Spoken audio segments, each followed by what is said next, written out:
All right, so today we're diving deep into Kabir, that 15th century Indian mystic.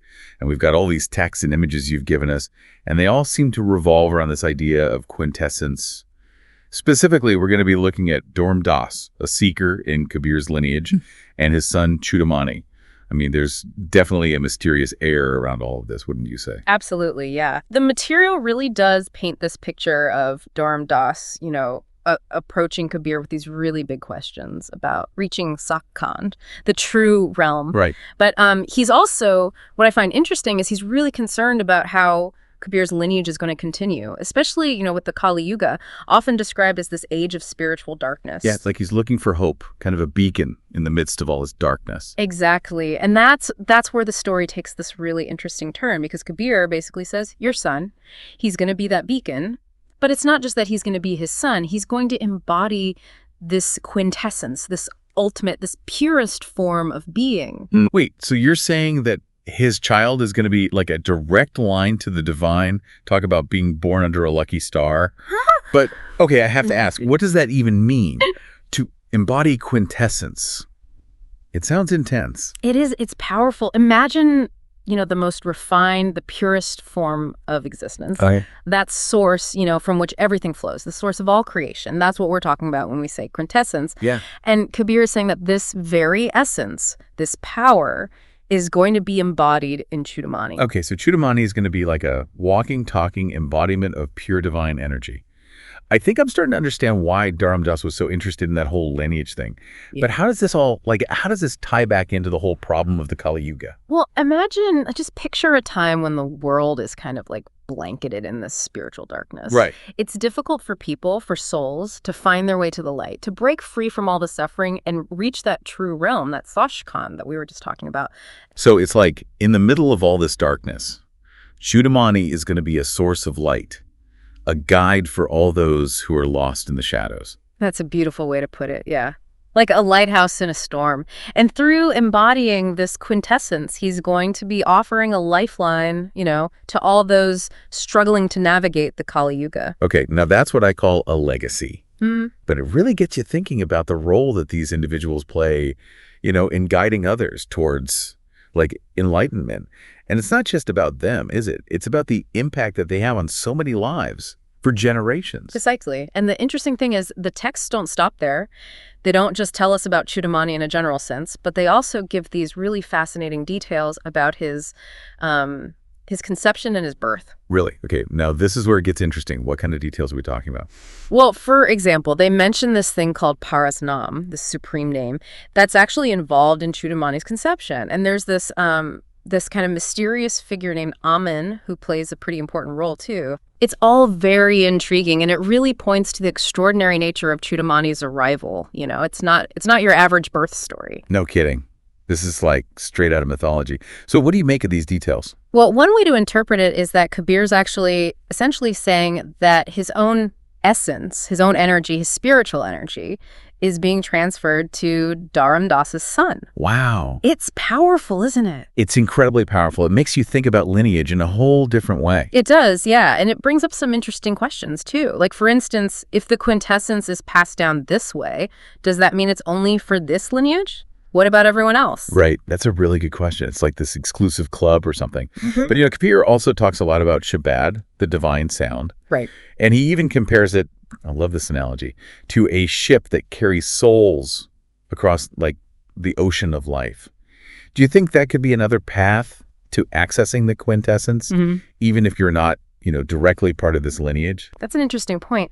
Kabir describes Shab as this, this sound current that emanates from the true realm. Yeah. And he uses this image, this analogy of a ship to illustrate its power, to carry souls across this, sometimes tumultuous ocean of existence towards that ultimate bliss, that Sachkhand we were talking about. It's powerful, isn't it? Yeah, absolutely. Yeah. So maybe, Shab, this divine music is something that's actually accessible to everyone, regardless of their lineage, like a universal language. Precisely. It's not bound by anything external, you see.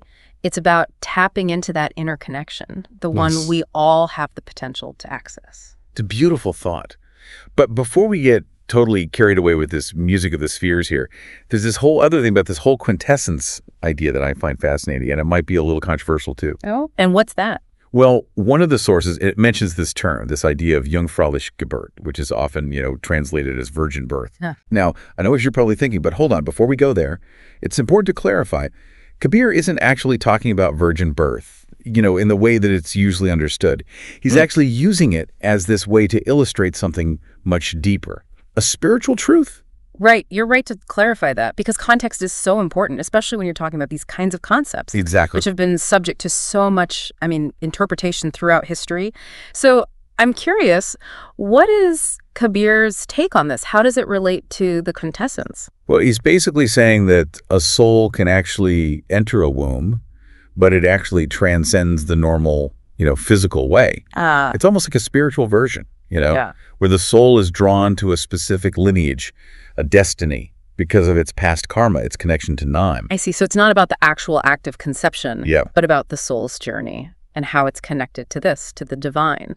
Exactly. And it ties back so perfectly into this whole idea of the quintessence, don't you think? Yeah. Because it suggests that this divine essence, it isn't limited by our physical understanding of birth, Oh, yeah. It can manifest in ways that we can barely even grasp. Absolutely. Kabir's interpretation of Jungfräuliche Geburt, it challenges us to look beyond, our conventional ideas. It reminds us that the spiritual realm, it operates by a different set of rules that we might find, extraordinary, even miraculous from our limited perspective. It's true. It is. It's like those stories surrounding Chudamani's own birth. The texts actually describe how Dharam Das was instructed to write Paras Nam on a betel leaf and then give it to Amin, and then Amin becomes pregnant with Chudamani. It's all very mystical, very symbolic. It is, isn't it? And, those details, they might seem like, out there at first glance, but they all point to this extraordinary nature of Chudamani's birth. And this embodiment of the quintessence. Kabir's using these vivid, these really incredible stories to really emphasize the power of Nama and the fact that there's this divine intervention that's happening within this lineage. Just like he's using mythology to point us towards a much bigger truth. Precisely. He's saying, look beyond the surface, dive into the mystery. I like that. I like that a lot. But it makes me wonder, if Chudamani is going to be this extraordinary guide for souls, this beacon in the Kali Yuga, what does that mean for the rest of us? Those of us who aren't lucky enough to be his direct disciples, are we just, out of luck when it comes to guidance? That's a really important question. And the good news is the material actually offers some insights into that very dilemma. Oh, okay, good. Tell me more. Well, remember when we talked about lineage and how there's this passing down of spiritual energy? Yes, like a spiritual inheritance almost. Exactly. Well, the texts, they seem to suggest that even those who don't have that direct initiation from a living master, someone like Chudamani, they might still carry a spark of Nam within them, maybe from a past life or from other experiences. It's like a seed, It's been planted, but it hasn't quite sprouted yet. Fascinating. So you're saying that there's still hope for those of us who aren't part of that direct lineage? Yeah. We might still have a connection to that divine energy. It's just like dormant or something. That's what it seems to suggest. And it's a powerful thought, isn't it? Right. They're meant to inspire our own journeys. I love They that. show us what's possible when we connect with that divine aspect, whether it's through lineage or through that spark that's already inside us. So we've established that we don't necessarily need a direct connection to someone like Chudamani to connect with the divine. But if he's supposed to embody this quintessence, how can we even begin to cultivate that same kind of connection, within ourselves? Is that even possible for us regular folks? Well, it's good to remember that while Chudamani, he represents this really potent manifestation of the quintessence. Right. The text suggests that this essence is actually ultimately within all of us. It's like having a seed planted inside you, just waiting for the right moment to kind of, sprout and grow. So it's not about becoming Chudamani. It's more about nurturing that seed of quintessence that's already there. Yeah, exactly. And that's where practices like meditation and really contemplating Nam become so important. They're like tools, Yeah. helping us quiet all that external noise and tune into that inner divine sound current, that shab that Kabir talks about. Remember that fifth analogy? Oh, yeah. That's one of my favorites. Like, we all have this inner ship that can carry us to the true realm, but we need to figure out how to, sail it. how to use that divine sound current to our advantage. Precisely. It's like, just as a captain, a skilled captain, relies on their knowledge of the stars and the sea to guide their ship. Right. We, too, can learn to navigate our inner world through things like meditation and contemplation. So we're developing this like inner compass, this connection to the divine that can guide us through, life's ups and downs. That's really cool when you think about it. Although I have to be honest, I'm still kind of stuck on this whole quintessence thing. Mm-hmm. What does it actually look like, in action? Are we talking like superpowers or? That's a great question, and it gets to the heart of what makes Kabir's teachings so profound. Because he's not talking about, outer powers or abilities. He's talking about something much deeper, a deep inner transformation. So less about shooting lasers out of our fingertips, more about inner peace and enlightenment. Exactly. Imagine someone who just radiates peace. Okay. A profound sense of peace, compassion, and wisdom. They just move through the world with this, understanding, this connection to something so much bigger than themselves. They just exude tranquility and wisdom. They're probably amazing listeners. Yes. They listen with their whole being, offering presence and understanding without judgment.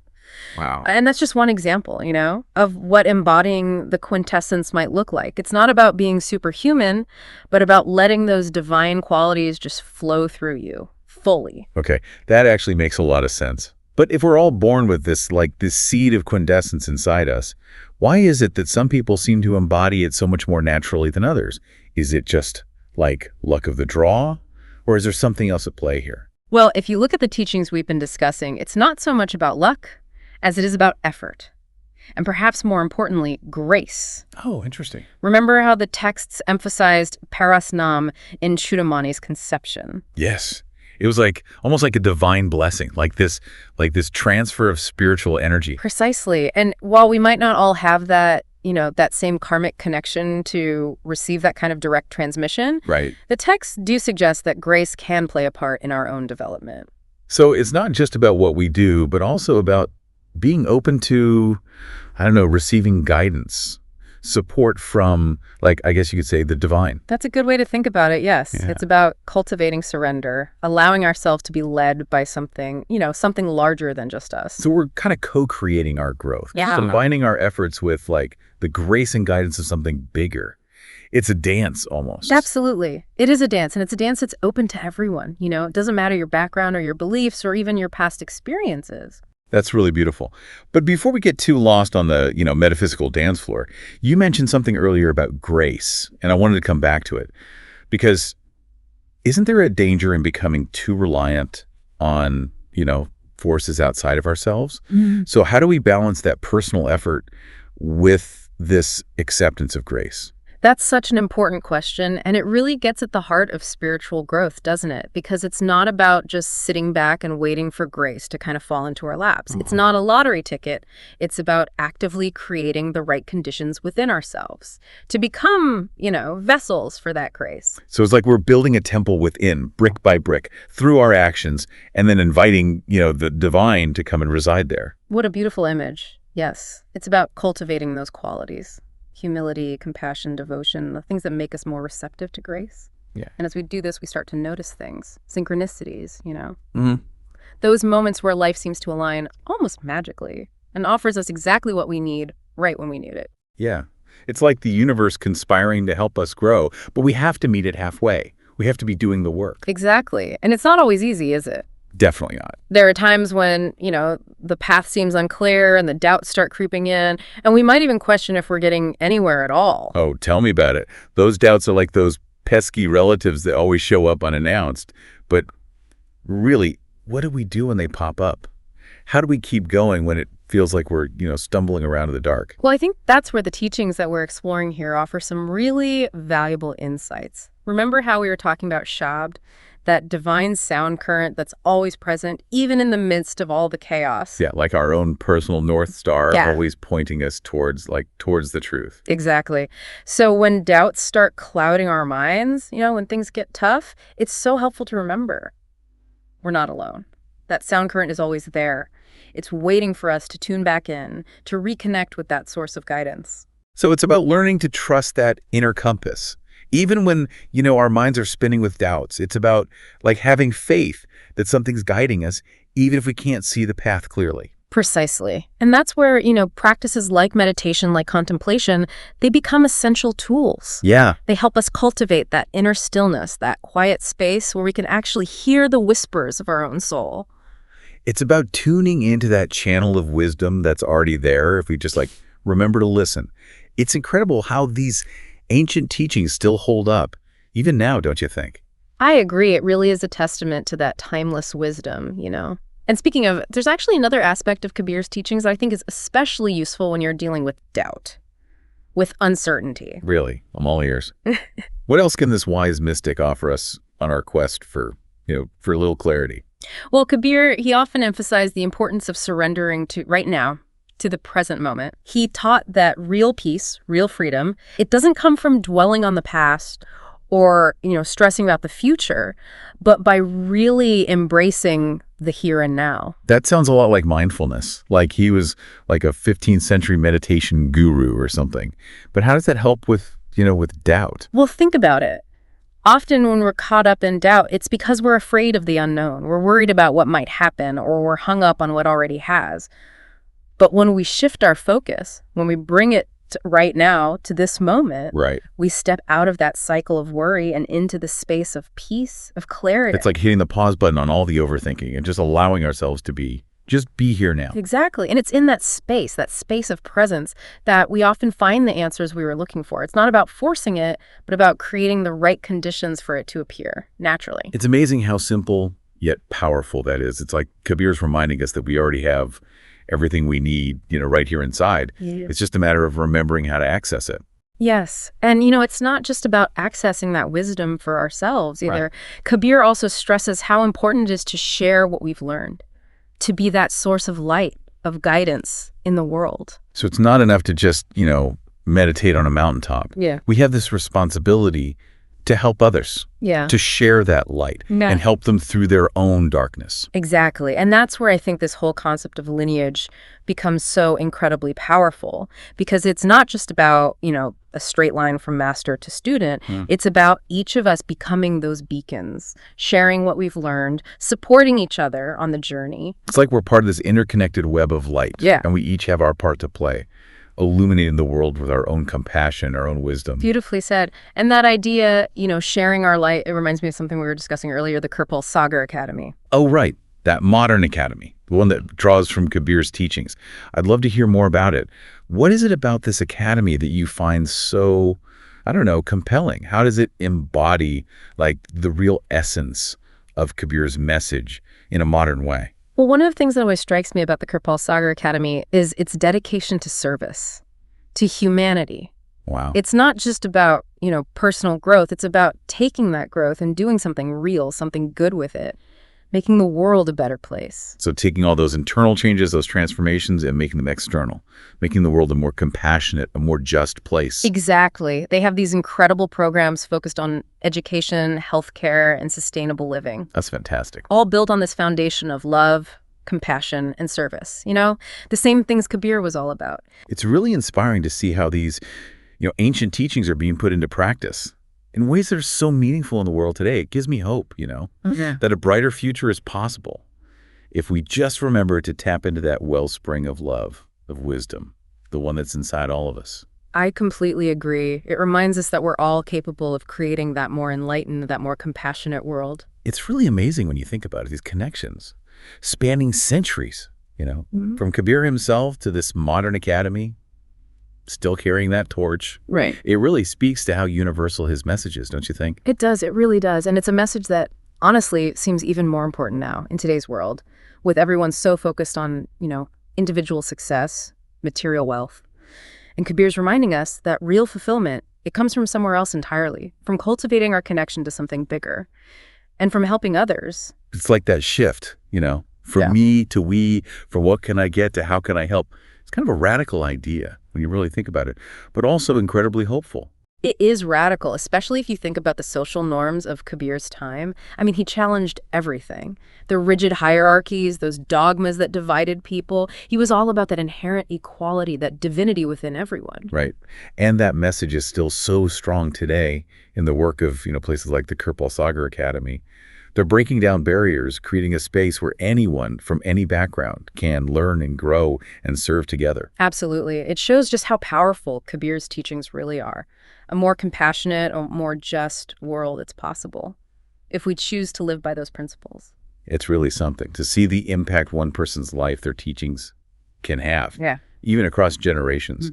But I do wonder, for those of us who aren't running academies or leading movements, how can we actually live that way, embody that spirit of service? It feels like a lot to live up to sometimes. It's a big question, for sure, but I think the answer might be simpler than we think. It's about realizing that service, it doesn't have to be this huge, dramatic thing. It can be small, quiet, offering a listening ear to someone who needs it, helping a stranger, or even just giving our time to something we believe in. It's about those everyday moments, those little opportunities we have to just be kind, to make things a little brighter in whatever way we can. Exactly. It's about understanding that even the tiniest act of kindness, it has this ripple effect, these waves of compassion going out and out, way beyond ourselves. Like they say, be the change. Yeah. Kabir's life, his teachings, they're like the ultimate example of that, aren't they? They really are. And as we kind of wrap up our deep dive into his world, I think it's good to remember we all have that potential to embody that love, that wisdom, that spirit of service. It's in each of us, just waiting to be nurtured, to be shared. So maybe as we go about our days, we can take a little piece of Kabir's wisdom with us, a little bit of that quintessence, and let it guide our thoughts, our words, our actions. Who knows? Maybe we'll start a ripple effect of our own. That's a lovely thought to end on. A reminder that we all have the power to make a difference, to make the world a better place, simply by embodying those qualities that Kabir talked about: love, compassion, service. Powerful stuff. It really is. It's been such a journey exploring all of this. It really gets you thinking, And that's what I love about these deep dives. It's not just about learning new things. It's about igniting something that stays with you long after the conversation is over. I couldn't agree more. And who knows, maybe, just maybe, something in our conversation today, it planted a seed.